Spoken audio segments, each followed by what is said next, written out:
ફરાળી સુખડી બનાવવા માટે એક નાની વાડકી આપણે ચોખ્ખું ઘી લીધું છે. ઘી ગરમ થઈ ગયું છે તો એક વાડકી આપણે રાજગરાનો લોટ લીધો છે. બંનેનું માપ સરખું જ રાખવાનું છે. આપણે ગેસની ધીમી આંચે 5 મિનિટ સુધી એને શેકીશું. આપણે સહેજ બ્રાઉન કલર આવે ત્યાં સુધી લોટને શેકવાનો છે સરસ રીતે.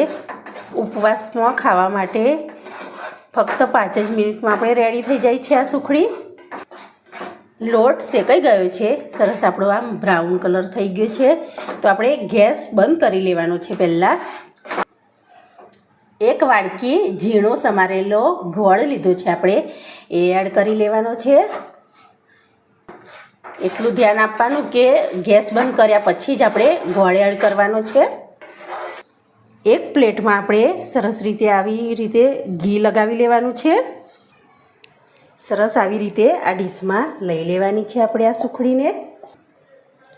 એક વાડકીની મદદથી આપણે આવી રીતે સરસ ઉપરથી એને સ્પિન કરી લઈશું. 2 મિનિટ આપણે પંખા નીચે ઠંડુ કરી લીધું છે. તો પહેલાં કાપા પાડી લઈશું. તમારે જે આકાર આપવો હોય તે આપવાનો. તો આપણે ચોરસ આપીશું.